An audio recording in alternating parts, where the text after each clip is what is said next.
Em decomposição. Rebeca tinha 17 anos quando viu pela janela de seu colégio a chegada do apocalipse. Viver se torna um inferno mortal e a sociedade caminha para o colapso, num vale tudo pela sobrevivência.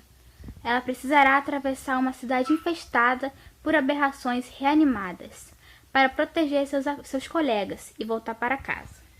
Enquanto repensa todos os seus valores para escapar de um destino cruel, pode descobrir que sobreviver aos mortos é apenas o início. Capítulo 1.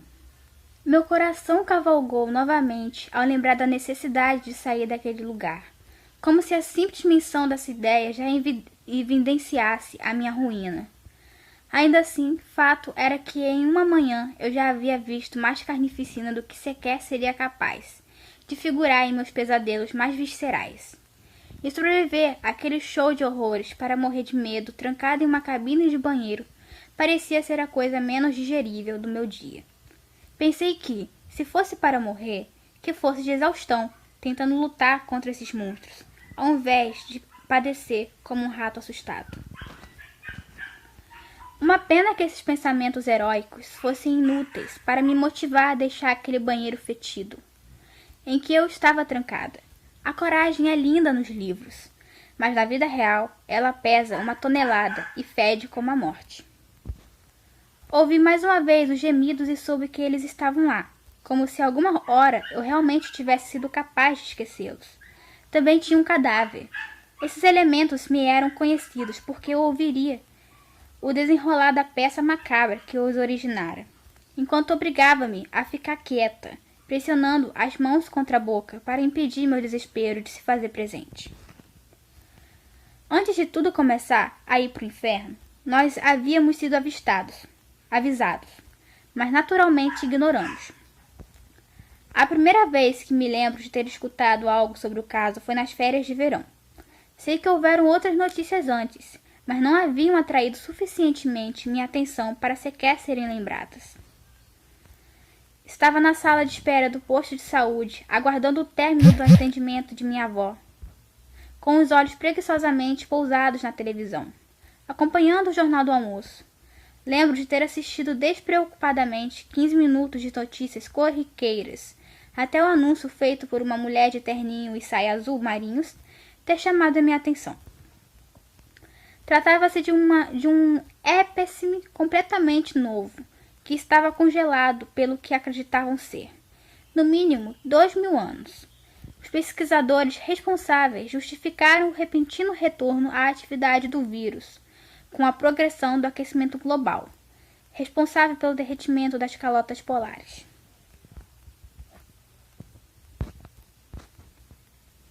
Logo, o foco mudou.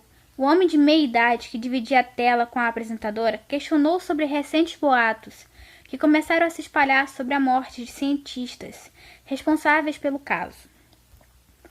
Ainda havia poucas informações sobre essa nova doença e suas formas de transmissão, mas 6 mortes já haviam sido confirmadas, até aquele momento no instituto responsável pelas pesquisas em Maryland, nos Estados Unidos. A partir daí, minha memória se perde, pois lembro que minha avó Amélia saiu da sala de consultas, abrindo um sorriso ao me ver.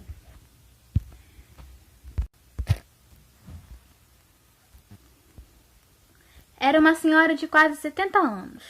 Seus cabelos já estavam brancos e seu rosto era completamente dominado por linhas de expressão. Porém, tinha a saúde em dia e, sem muito esforço, era possível ver a beleza que outrora tivera quando mais nova. Senti lágrimas quentes escorrendo pelo meu rosto ao me lembrar dela. Agora parecia tudo muito distante, presa há mais de 4 horas dentro do último cubículo do banheiro feminino do meu colégio, acompanhada somente pelo cheiro da podridão e do sangue, além do constante grunhido vindo do lado de fora. Todas as vezes que chorei nesse meio tempo, tive de fazer em silêncio. Pouco sabia sobre o que quer que fossem aquelas coisas do outro lado da porta, mas acreditava que se eu conseguisse me manter quieta, ficaria salvo. Por enquanto, pelo menos. É pouco, mas, por enquanto, era tudo ao que eu podia me apegar. Tive uma implacável impressão de que, a partir desse dia, cada segundo contaria como se valesse uma vida, pois pelo que eu percebi nesse curto tempo em que andei pelo inferno, cada segundo de fato pode significar sua vida. Abracei novamente os joelhos, colocando o rosto entre eles, pensando que só tomaria um pouco de fôlego e sairia dali. Àquela altura, até eu já sabia que se tratava de uma mentira. Eu tentei de verdade na primeira vez, quando cheguei a espiar por cima da porta, enquanto escalava a parede, mas imediatamente desisti e desatei a chorar, segurando aquela sensação intermitente de vômito, embora já não houvesse mais nada para sair do meu estômago. Eu estava na última das cabines do banheiro feminino, encolhida no chão. Era lá onde ficavam os instrumentos de limpeza das responsáveis pela faxina do colégio. Produtos químicos, vassouras, panos para limpeza, balde e estoques de papel higiênico. Não havia uma privada, mas sim um tanque para lavagem. Aquela última cabine sempre ficava trancada, ao acesso somente das funcionárias da limpeza. Por isso foi necessário que eu pulasse por cima da parede divisória para chegar até ela. No momento, apenas havia me parecido sensato ficar em uma cabine trancada, mais distante da porta em que dispunha de alguns centímetros a mais do que as outras. Quando corri para me esconder nesse banheiro, no segundo andar da biblioteca, o escolhi justamente por estar sempre vazio. Mas talvez essa houvesse sido a minha ruína. Cheguei em completo pânico e desespero, desejando fugir do caos que se instaurava no lado de fora. Gostaria de dizer que quando finalmente pulei as cabines e sentei no chão, com as costas rentes à parede, desfrutei do silêncio. Porém, que ilusão cruel esta seria. Ainda era possível ouvir gritos frenéticos, grunhidos assustadoramente próximos e uma confusão digna da mente de um louco. Pude desfrutar da estranha tranquilidade de me ver longe do campo de guerra por algum tempo, o qual eu não soube calcular, já que não estava com meu celular.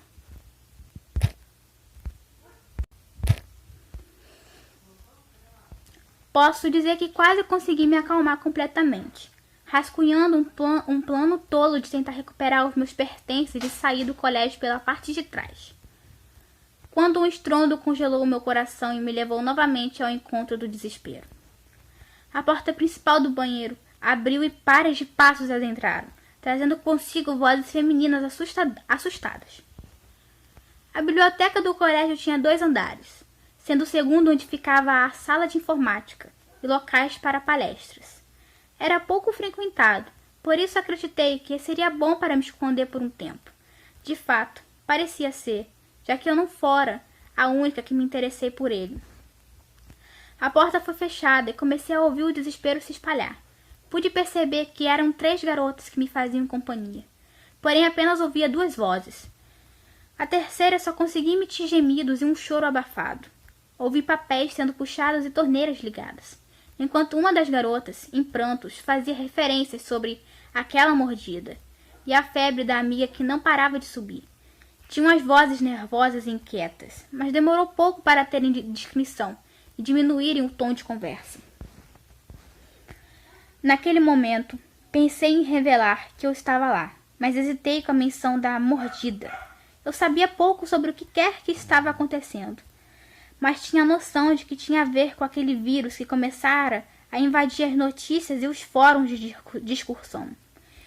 Ninguém poderia adivinhar o tamanho que aquilo iria tomar e, em meio a notícias falsas e superstições, começamos a conhecer um pouco sobre aquilo que viera para ceifar o futuro à humanidade.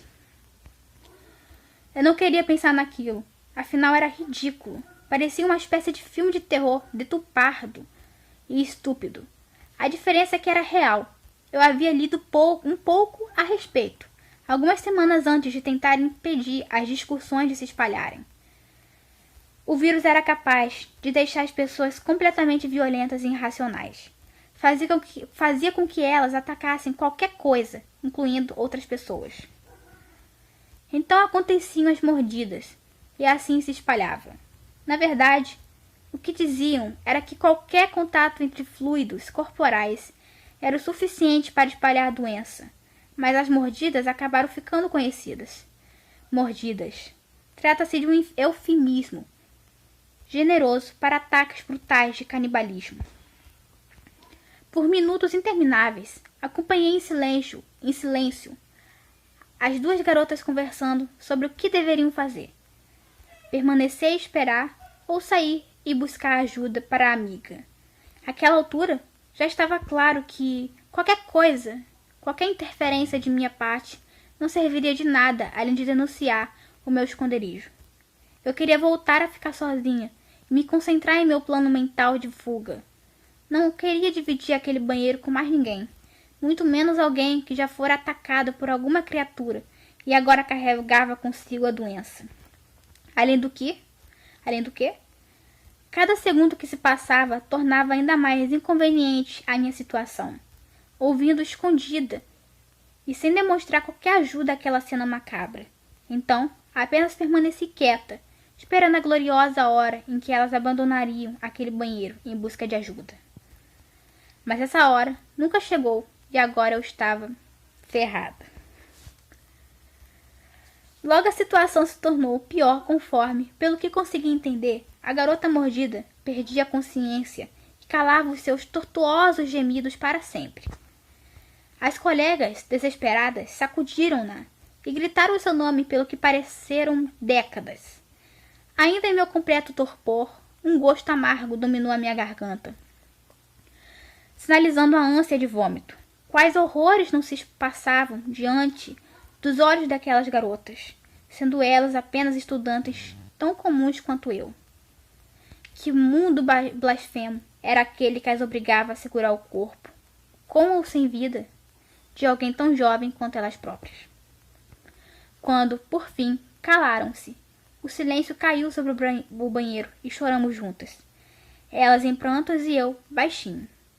Meu corpo estava congelado, e a vergonha de ter me escondido por esse tempo todo me castigava. Ainda assim, não era capaz de sentir nem o medo, o menor impulso para sair daquela cabine. Uma das garotas perguntou à outra se deveriam sair.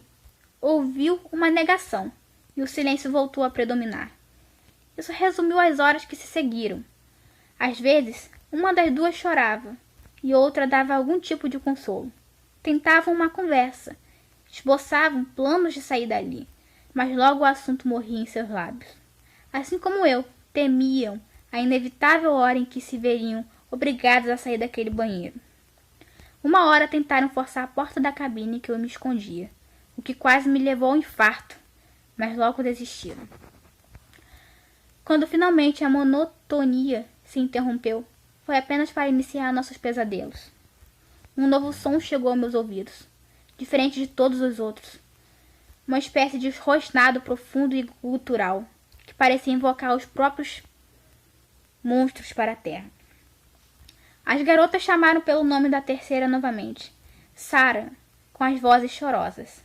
O que parecia ser alívio transformou-se rápido em horror, conforme as palavras aliviadas transmutaram-se em gritos. Também havia aquele rosnado. Um calafrio glacial fez meu corpo chacoalhar. Mas além da tremedeira, esse foi o único movimento que fui capaz de fazer. O entorpecimento atrapalhava até para executar funções básicas, como respirar. Eu nunca havia sentido tanto medo em minha vida. Tremia como se estivesse preso em um eterno frio polar. Ouvi passadas, batidas contra as portas de madeira e outro grito de dor sair da boca de uma das garotas com quem dividi o banheiro. A segunda não parava de perguntar se havia algo errado com a tal Sarah, mas logo desistiu. O inferno sabia o que tinha errado com a Sarah. Através de seus gritos, entendi que a menina dada como morta havia atacado e mordido uma das colegas. Os sons que se seguiram não consegui identificar, mas pareciam intermináveis. Naquela bagunça, só me era distinguível o constante rosnado. Encontrando um pouco de força, fui capaz de me levantar e, tremendo, subir no tanque daquela cabine para ver o que acontecia. Precisava confirmar o terror que eu só era permitida ouvir. Por cima da porta, vi que, próxima da minha cabine, aquela que deveria ser a Sarah se erguia lentamente, provavelmente após ser derrubada pelas outras garotas. Foi fácil para mim identificá-la pelos olhos arregalados e com grosseiras veias vermelhas destacando-se. Além disso, seu pescoço era uma indistinguível massa de carne viva e sangue já seco. Um de seus dedos estava torcido, em uma posição irreal, mas ela não parecia se incomodar. No canto de sua boca, uma espuma espessa de baba branca se formava. Olhei para a direção das outras duas, onde uma delas, de cabelos castanhos, tentava ajudar a amiga a se levantar, quase arrastando-a na direção da porta. Era inútil tentar descobrir onde a segunda havia sido mordida. Sua blusa, que outrora fora branca, agora estava completamente empapada de um vivo vermelho sangue. Somente uma espécie de som engainiçado escapou da minha garganta. Diante do que se sucedera, mesmo se eu quisesse ter avisado, a movimentação da Sarah, deveria chamá-la assim, foi rápida demais para que eu sequer pudesse processar. Com as pernas flexionadas antes de se levantar, atirou-se em um pulo predatório na direção das garotas que tentavam fugir. Suas mãos enroscando-se nos longos cabelos castanhos da que tentava ajudar a amiga, e puxando-a para o chão, onde abriu a boca de uma maneira quase irreal e cravou os dentes na cabeça da garota. Enquanto a boca da menina de cabelos castanhos abriu-se num O, digno de desenhos animados, a colega ensanguentada também foi ao chão, tendo sido puxada quando a primeira levou o bote. Em desespero, desvencilhou-se da amiga e arrastou-se para uma das cabines, trancando a porta atrás de si. A menina, que agora estava no chão, gritou conforme o monstro erguia a cabeça, segurando na boca um grotesco pedaço de carne, úmido de sangue. O rosto da garota nada mais era do que um buraco desfigurado. Uma contração forte no meu estômago obrigou-me a descer do tanque e acendeu um vômito amargo. Mesmo não vendo mais nada, o terrível som de carne molhada sendo mastigado foi o suficiente para me manter curvada sobre o tanque por incontáveis minutos. Naquele momento descobri o motivo primordial que guiava os seres a atacarem os semelhantes. Eles os comiam.